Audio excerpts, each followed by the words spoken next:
ekivulu kya Juliana Kanyomozi ne banafa Aba B2C kyabadde massive nnyo kyasobodde okuba ate nga kyatambudde bulungi nnyo mu byafaayo. Juliana Kanyomozi endonga abadde amaze ndowooza emyaka nga 9 ye concert ye yasembera ddala 2013 obaze emyaka okuva 2013 wabula mu kuyimba abadde amaze emyaka ng'ena nga tafulumya nnyimba. Oluyimba olwasembayo olubadde lwaze emyaka 4 Juliana Kanyomozi. Ekivulu kino kyaguddewo ssaawa ng'emu era ng'okuyingira concert wabadde tewaliwo ticket gye batunda ku mulyango, zonna zabadde za online ng'olina kuba ate nga gye wagigulira, era ng'ekivulu bakiyingira nga batutegeeza nti emmeeza baali bazibuukinze zonna.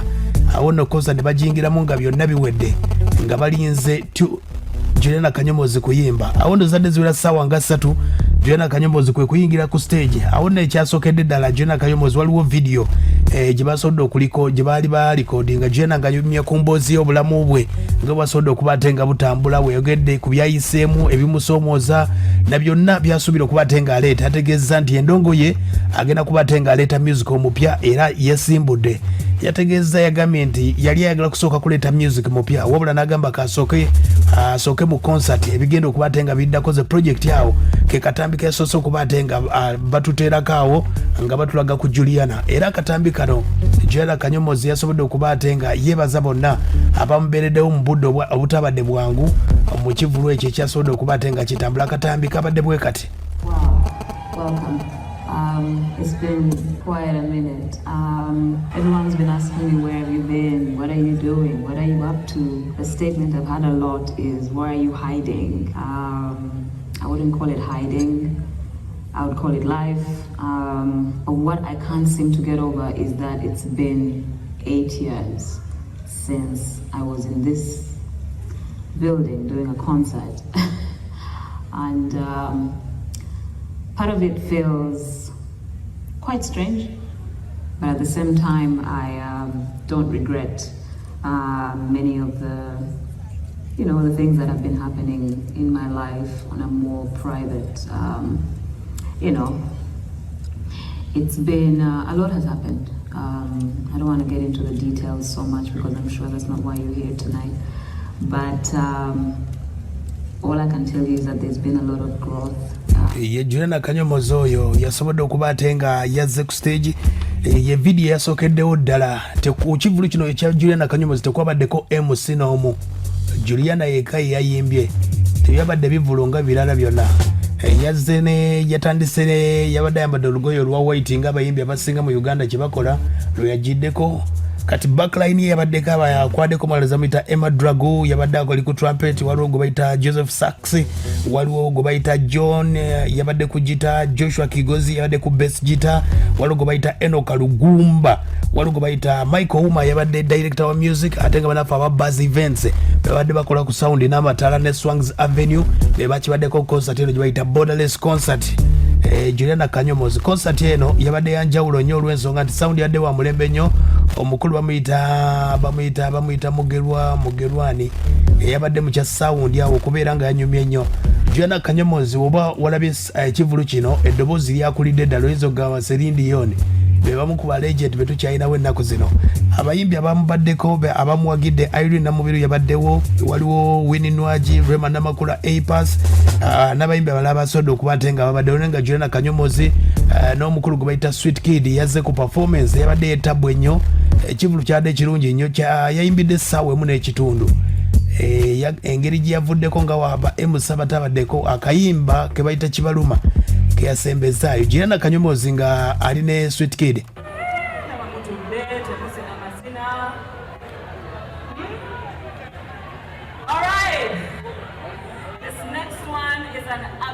Surprise. I'm not even announcing it. Let's go. It's a noise for Sweet.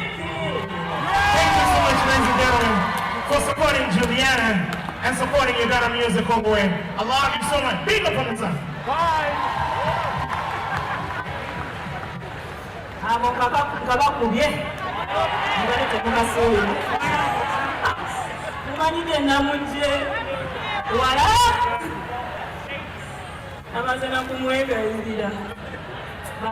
Thank you so much, Sweet Kid. Thank you so very much. God bless you. Thank you for coming by. ye Juliana Kanyomozi ne Sweet Kid yabadde performance ya njawulo nnyo nga bwe kutegeezezzaako yakoze attribute songs okujjukira Lucky Dube yakuya kayimba That's the Way yakakubyako yakubya wakayimba bakayita Bridge over the Troubled bakayita ni kamwana mzamuta Simon erinnya ligenze. Waliwo yayise basista be okuliraula Kawunde, waliwo n'omulala bamuyita Mimi bamuyita Simi be bamu ku babadde ku stage awo. Yayimbyemu akayimba akajjukira muzeeyi we nakuwamu akayimba ka Bobi Wine. Abasinga ddala Bobi Wine mwali bakubya akayimba ako nga balinza jja Juliana n'akakubawo akayimba ako yakuba ne Bobi Wine. Kyabadde massive nnyo kyekimu ku ekivulu ekyasobodde okuba ate nga kitambula nga tuzzeeko ekya Juliana Kanyomozi okuyingira gyabadde emitwalo 15 emitwalo 15 ordinary emeza milioni 3 ekivulu kyasobodde okuba ate nga kitambula nga tugeze ku Freedom City baana balenzi aba B2C soldiers basobodde okuba ate nga nabo bakikubye bakoze attribute song yabadde bweti ya radio.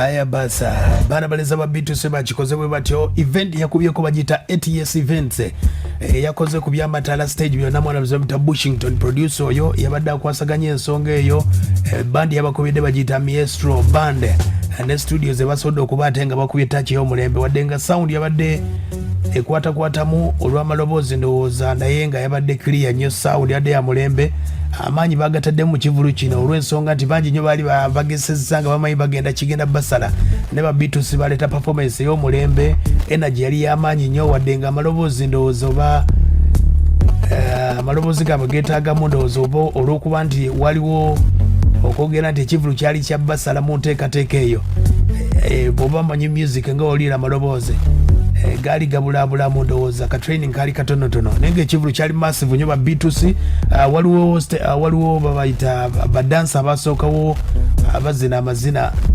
abasookawo balina performance ey'omulembe nnyo amatala ne stage ekugambye Bushington yakiriko ensonga eyo yali y'amaanyi nnyo yasobola okuba ate ng'etambula ba B2C bakitandika ssaawa emu wezawera essaawa nga 11 ng'ekivulu